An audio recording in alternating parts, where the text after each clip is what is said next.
Pada saat yang bersamaan, Jepang mendapatkan serangan dari sekutu. Jepang pun terdesak dengan keadaan. Oleh karena itu, Jepang melakukan janji kemerdekaan pada Indonesia agar meredam perlawanan rakyat Indonesia. Bagaimana ini? Gagal saat terdesak, apalagi sekutu yang menyerang kita bersama peta. Nah, kita tidak bisa melakukan bersama. Kita butuh taktik juga. Karena untuk mengukur waktu menjelang kemerdekaan dan gantinya kepada India Belanda. Baiklah, ayo kita lakukan.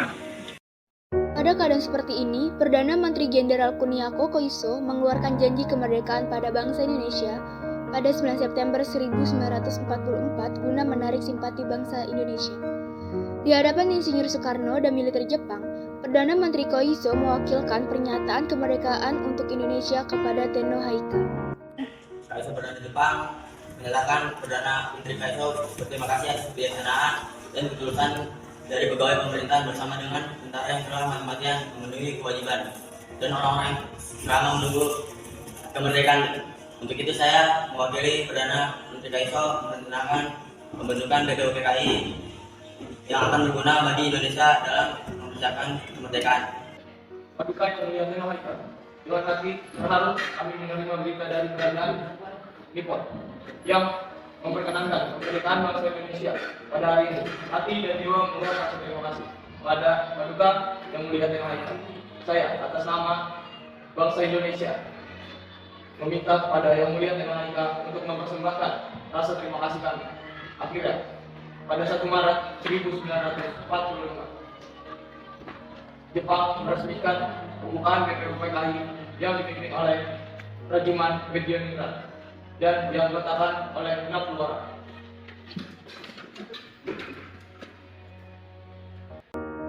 Pada tahun 1944, rakyat Indonesia menagih janji yang diberikan oleh bangsa Jepang, yaitu kemerdekaan. Tokoh Indonesia pun mulai berkumpul untuk mengadakan sidang BPUPKI untuk membicarakan tentang persiapan kemerdekaan Indonesia. Jenderal Kumakichi Harada mengangguk sambil meninggalkan Dr. Rajiman Widyodingrat. BPUPKI pun mengadakan sidang pertama pada tanggal 29 Mei 1945. Terima kasih sudah ada di tempat ini. Sidang pertama ini akan membahas tentang urusan dasar negara. Saya harap para anggota bersedia untuk terima kasih kita dalam undang Pancasila ini.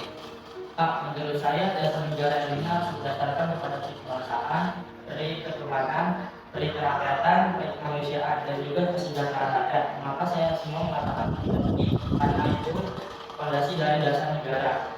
Lalu bangsa ini memiliki sikap peduli kepada sesama yang mencerminkan terdiri kemanusiaan, dan bangsa ini mempunyai sikap teguh toleransi terhadap perbedaan agama yang mencerminkan terdiri Tuhan yang Maha Esa.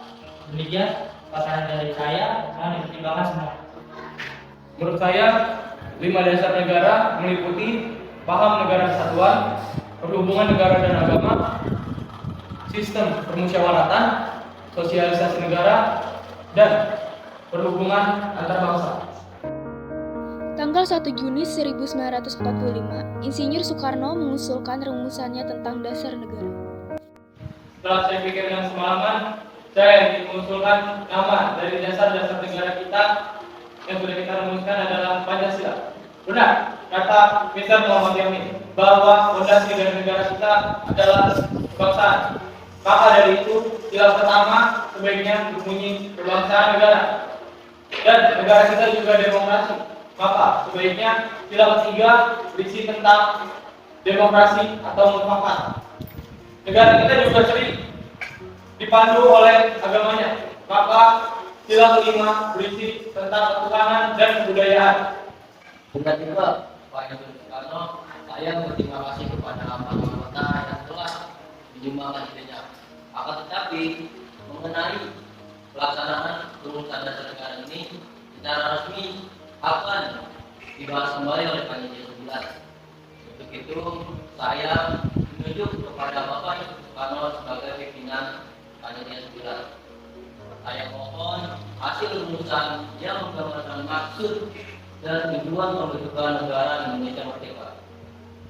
Saya berusaha dengan anggota Panitia 9 untuk menghasilkan rumusan yang seperti bapak. Pendapat Insinyur Soekarno dan para anggota mengusulkan rumusan dasar negara dibahas kembali oleh Panitia 9 yang diketuai langsung oleh Insinyur Soekarno. Panitia 9 ini anggotanya terdiri dari Mr. Alexander Andreas Maramis, Abdul Kahar Muzakir, Ahmad Subarjo, Mr. Muhammad Yamin, dan Dr. Handus Muhammad Hatta. Saya setuju dengan usulan Insinyur Soekarno yang kelima bahwa ketuhanan yang berkebudayaan itu sesuai dengan ajaran agamanya, tapi bukan alangkah lebih baiknya jika ini berubah dengan sila yang pertama yang berbunyi menurut saya adalah ketuhanan dalam menjalankan syariat-syariat Islam bagi umatnya.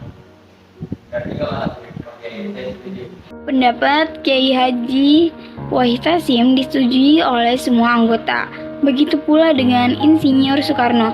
Akhirnya, Panitia 9 mendapatkan rumusan dasar negara yang sering disebut Piagam Jakarta atau Jakarta Kenta. Mengetahui sila pertama dari Piagam Jakarta ini, maka Dr. Handes Mohatta mendapat pemberontakan dari Asia Timur akan isi Pancasila itu.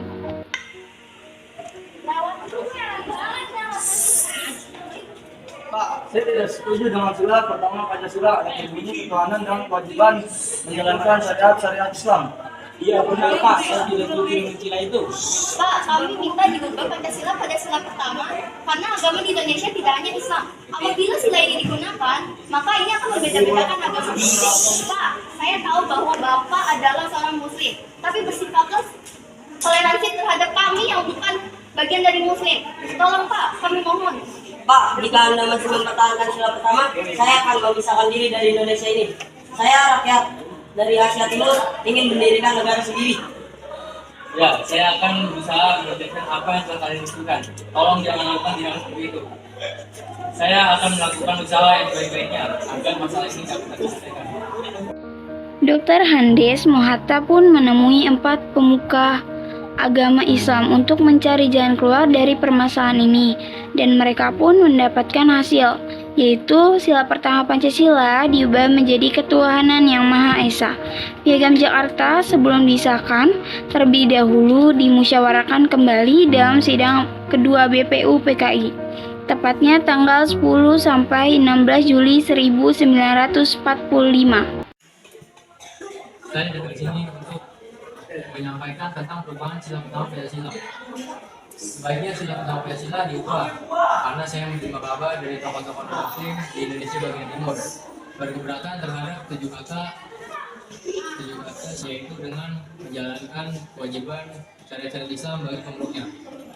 Hal ini hanya berlaku bagi agama Islam, sehingga memberi kesan membedakan antara warga negara yang beragama Islam dengan yang bukan beragama Islam. Saya juga telah bermusyawarah dengan 4 pemuka agama Islam, dan saya setuju untuk mengubahnya menjadi ketuhanan yang Maha Esa. Setelah melalui perdebatan yang hangat, akhirnya kesepakatan dapat dicapai dengan moral yang luhur. Selanjutnya, isi Pancasila tersebut dibacakan oleh Insinyur Soekarno. Tanggal 10 Juli sampai 14 Juli 1945 dibahas rancangan Undang-Undang Dasar. Setelah selesai dibahas, maka sidang kedua BPU PKI telah selesai.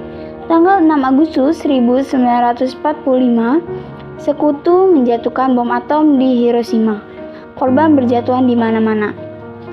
Tanggal 7 Agustus 1945, BPU PKI dibubarkan dan diganti dengan PPKI dengan alasan tugas BPU PKI telah selesai. Tanggal 9 Agustus 1945, Jepang kembali dijatuhkan bom atom oleh Sekutu, tepatnya di kota Nagasaki. Hal ini membuat Jepang kewalahan. Setelah peristiwa pengeboman, 3 tokoh Indonesia yaitu Insinyur Soekarno, Dr. Handes Mohatta, dan Dr. Rajiman Weddiodiningrat dipanggil oleh Marsekal Terauchi di Dalat, Vietnam. Di Dalat, Vietnam, Jenderal Terauchi memberikan 3 keputusan, yaitu disetujuinya pembentukan PPKI, pengangkatan Insinyur Soekarno sebagai Ketua PPKI dan Dr. Handes Mohatta sebagai Wakil PPKI, serta untuk mendiskusikan keputusan Jepang. Selamat datang di. Silakan dulu. Kapan dan di mana kita akan membicarakan perbincangan? Kali ini aku membicarakan besok lusa di rumah saya. Oke, dibuka besok dulu.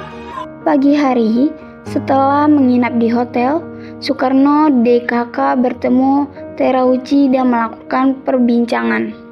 Akan memberikan kemerdekaan bagi bangsa Indonesia sehingga terbentuknya PPKI kemarin yang akan membantu. Lalu, apa saja tugas PPKI? PPKI akan membahas kelengkapan negara pada saat proklamasi. Kapan pelaksanaan proklamasi? Kami ingin pelaksanaannya pada tanggal 24 Agustus 1945. Apakah wilayah Indonesia akan meliputi wilayah Hindia Belanda? Mungkin bisa jadi wilayah Indonesia akan meliputi wilayah tersebut. Pertemuan tersebut hanyalah tipuan muslihat dari Jepang untuk membantu bangsa Indonesia tidak berontak. Soekarno dan kawan-kawan pun kembali ke Indonesia. Sebelum pulang, mereka singgah ke Singapura untuk menemui 3 pimpinan PPKI. Soekarno selanjutnya mencari tahu bahwa Jepang telah menyerah pada Sekutu. Hari berikutnya, Soekarno dan kawan-kawan melakukan rapat koordinasi. Bung Karno, Hatta, Rajiman kembali diundang ke Singapura menemui 3 pimpinan PPKI. Pada tanggal 15 Agustus 1945, Kaisar Hirohito memerintahkan penghentian pemusuhan terhadap Sekutu. Setelah sebelumnya yaitu pada tanggal 14 Agustus 1945, Sekutu menjatuhkan bom atom di kota Hiroshima dan Nagasaki.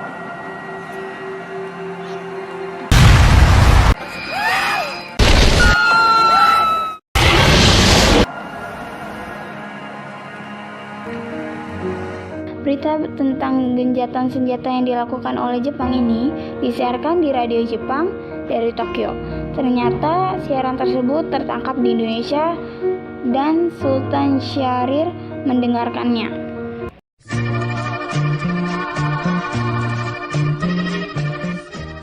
In 1945, final defeat came to the Japanese. 3 days after the war's end, a committee of national leaders proclaimed the independence of the Republic of Indonesia, with Sukarno as president. Apakah kalian sudah mendengar berita kekalahan Jepang? Belum, benarkah itu apa sudah terjadi dengan Jepang? Dari yang mendengar, Jepang menjatuhkan bom di kota Hiroshima dan Nagasaki. Oleh sebab itulah, Jepang melakukan genjatan senjata. Kalau begitu kita harus segera memproklamirkan kemerdekaan. Benar itu, Jepang sudah tidak ada wewenang di negara kita. Kita harus memanfaatkan momen ini. Setelah mendengar berita kekalahan Jepang, Khairul Saleh segera merencanakan kemerdekaan.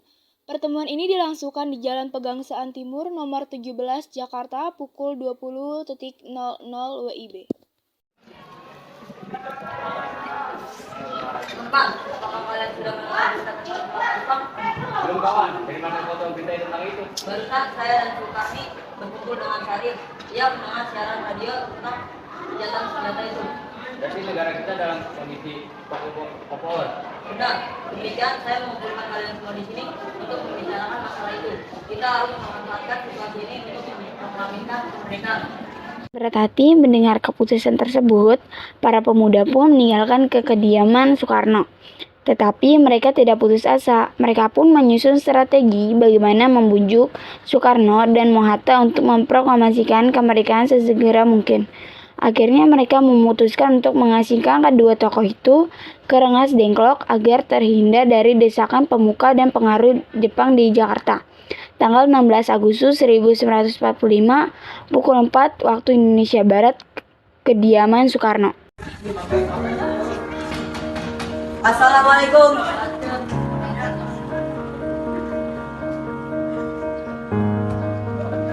Waalaikumsalam. Ada apa saudara datang pagi ini? Kami bermaksud untuk membawa Anda dan Soekarno untuk ikut kami ke tempat pengasingan. Tempat pengasingan? Maksud saudara apa ya? Iya, saya akan membawa kalian untuk diasingkan agar terhindar dari ancaman bentrok antara rakyat dan Jepang. Baiklah, kami akan ikut. Sebaiknya Ibu Fatmawati dan anak Anda serta turut Bung untuk menjamin keselamatan mereka. Baiklah, aku akan mengajak. Hilangnya Soekarno dan Hatta secara misterius pagi itu menimbulkan kepanikan di kalangan para remaja di Jakarta. Peristiwa ini baru diketahui oleh Mr. Ahmad Suebarjo pukul 8 pagi. Apakah sudah tahu keberadaan Soekarno dan Bung Hatta? Maaf Bung, saya tidak tahu. Katakanlah kepadaku di mana mereka sekarang, dan aku akan menjamin keselamatan mereka kembali ke Jakarta, dan aku akan menjamin kemerdekaan kalian untuk esok harinya. Apakah Anda bersumpah untuk itu? Kau bisa percaya, nak? Baiklah, saya akan menunjukkan tempatnya di Rengas Dengklok. Nak, tolong antarkan saya ke Rengas Dengklok. Maaf saya Pak, kalau begitu naiklah ke atas mobil. Nah, sekarang jelaskan, mengapa saudara sekalian membawa kami ke tempat ini? Atas pengajaran kami, ini demi keselamatan Anda. Kami membicarakan masalah proklamasi kembali. Berkat tempoh hari sudah kami sampaikan kepada kalian semua bahwa masalah kemerdekaan ini akan kami bahas pada sidang PPKI. Memang benar adanya, tetapi kami berpendapat, mengapa harus menunggu dimerdekakan oleh Jepang? Mengapa menunggu sidang PPKI? Kami ingin bergerak dengan kekuatan sendiri. Kami ingin memproklamasikan kemerdekaan tanpa ada tantangan dari Jepang. Pendapat itu benar, tapi bukankah terlalu dini untuk kita memproklamasikan kemerdekaan? Dan kita juga belum siap, serta masih butuh bantuan dari Jepang. Bagaimana pendapat Jepang tentang kemerdekaan bangsa kita dan hanya janji manis belaka? Apa yang akan Anda lakukan? Apakah akan selamanya menunggu janji itu, Bung? Kita harus memproklamasikan sekarang juga demi rakyat yang bertahun-tahun terbelenggu oleh penjajahan di tanah air mereka. Mereka berhak bebas. Ini saatnya. Tenang saudara sekalian, mari kita bicarakan semua ini dengan kepala dingin. Tidak perlu ada ketegangan di antara kita. Mari Bung.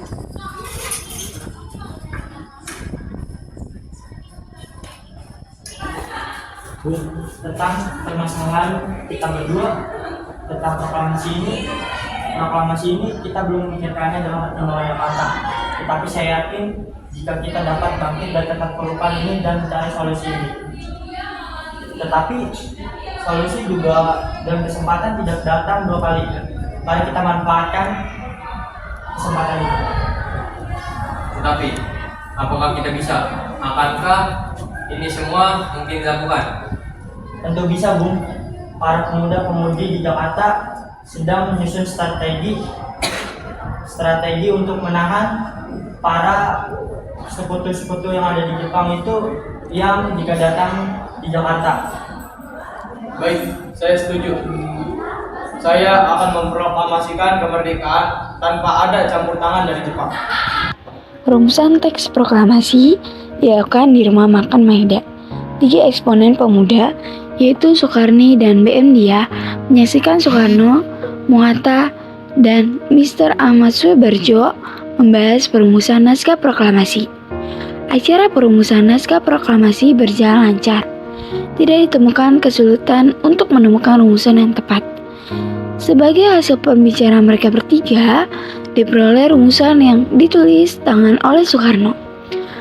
Pada tanggal 17 Agustus 1945, pukul 4 waktu Indonesia Barat, dibacakanlah rumusan naskah proklamasi untuk yang pertama kalinya di depan para hadirin yang berada di Rumah Maeda, yang berlangsung disetujui.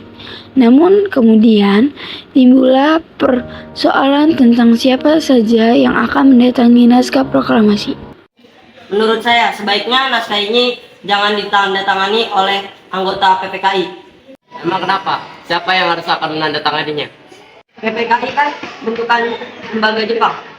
Kita sudah sepakat untuk melaksanakan proklamasi tanpa campur tangan dari Jepang. Kau benar, Nak. Bagaimana ini, Bung? Karena ini berkat jasa-jasa dari Indonesia, maka atas nama bangsa Indonesia. Saya setuju dan saya punya usul. Yang menandatangani teks cukup 2 orang saja, yaitu Anda dan Bung Hatta sebagai wakil dari bangsa Indonesia. Bagaimana? Usulan yang bagus. Bagaimana hadirin? Kami setuju. Setelah semuanya setuju, Soekarno memerintahkan Sayuti Meik untuk mengetik teks proklamasi. Tolong kau ketik teks proklamasi ini. Jagalah teks ini baik-baik. Baik, Bu.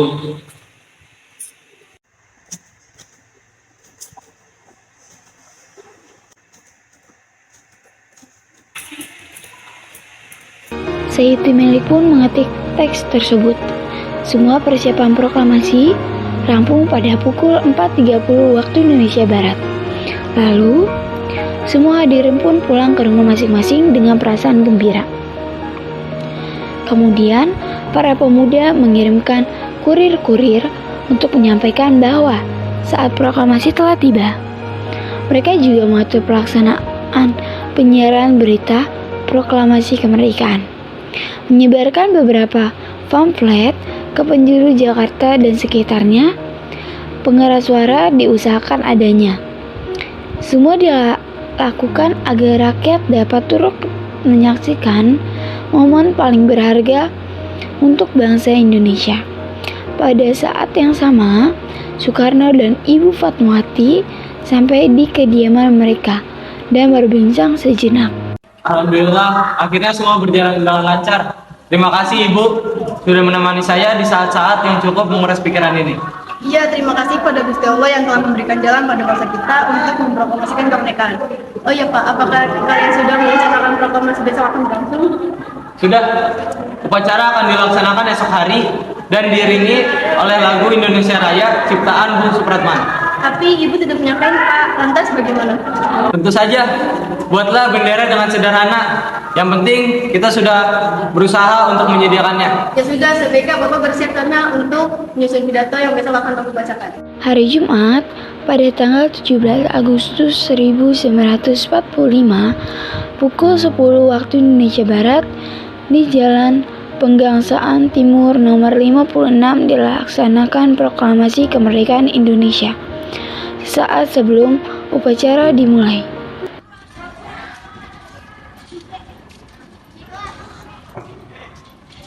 Trimurti, tolong kibarkan bendera ini sebagai tanda kejayaan awal bangsa kita. Siap, Bu. Saya akan menyuruh anak didik saya untuk mengibarkan bendera ini. Hei, kalian! Jaga bendera ini baik-baik ya. Kalian dapat penghormatan untuk mengibarkan bendera untuk pertama kalinya dalam sejarah Indonesia. Ya, Komandan, kami tidak akan mengecewakan Anda. tiba saatnya upacara proklamasi kemerdekaan Indonesia.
Assalamualaikum warahmatullahi wabarakatuh.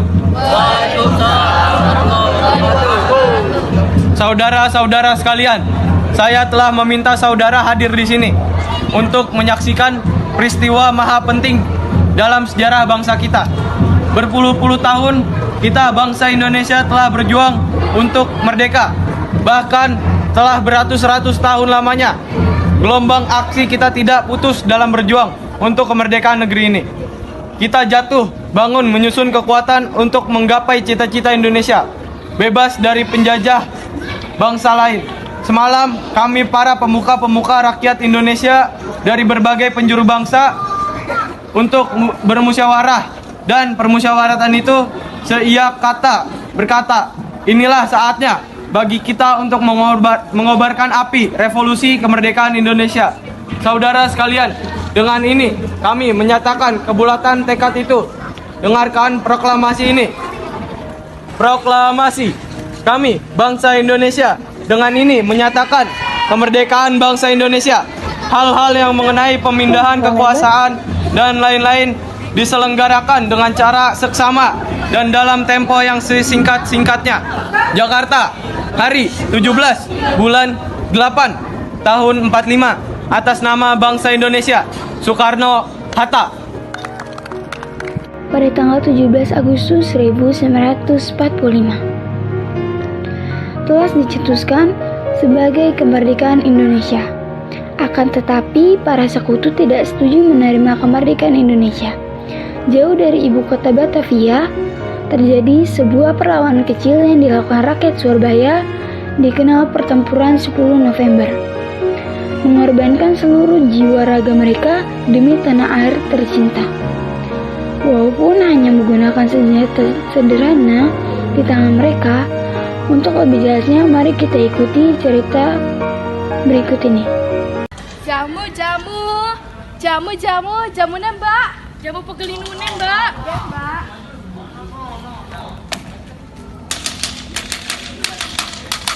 Caca, anak apa sih aku belai-belai kayak diuber setan? Iki lho Ning, sekutu teko apa yang menjajah Surabaya? Ayo cepetan, wes teko. Oke, Yamato. Maju. Kali merdeka, tetap merdeka.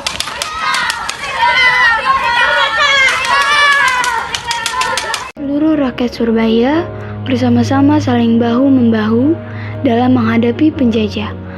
Mereka berjuang tanpa pamrih dan tanpa kenal lelah demi cita-cita tanah air tercinta, serta tumpah darah. Kebanyakan mereka adalah dari penjajahan di atas bumi pertiwi yang kita cintai bersama. Satu demi satu pejuang Indonesia gugur di medan perang hanya untuk membela tanah air. Mereka tidak pernah mengharap tanda jasa. Pasukan, siap Kapten. Bagaimana pasukan kita? Sudah siap untuk merebut Surabaya belum? Lapor Kapten, pasukan sudah siap. Gordon Smith. Bagaimana strategi kita untuk merebut kota Surabaya?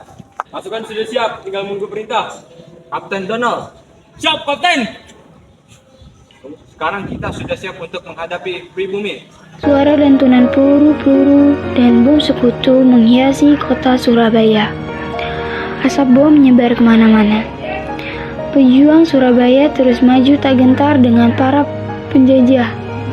Seruan panjang para pejuang untuk memperoleh kemerdekaan semakin kuat dan membasahi setiap keringat yang keluar. Tiap tetesan darah yang mereka tumpahkan demi menggapai kemerdekaan yang sejati. Sementara itu, kesibukan di dalam gubernur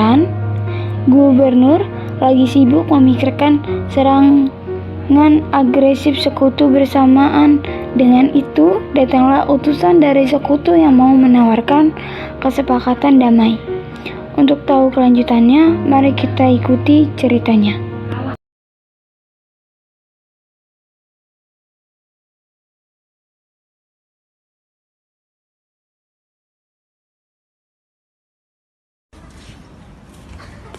Good morning, Gubernur.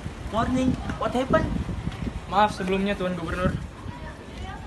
Tujuan kami ke sini adalah mengantarkan surat dari Kapten Brigjen Malabi. Surat apa, Kapten? Apa? Bagaimana, Tuan Gubernur? Apakah kamu mau bergabung dengan company? Tidak. Gubernur nanti akan tahu akibatnya. Akhirnya perlawanan arek-arek Surabaya mencapai puncaknya dengan mengorbankan semangat perjuangan untuk mempertahankan kota Surabaya.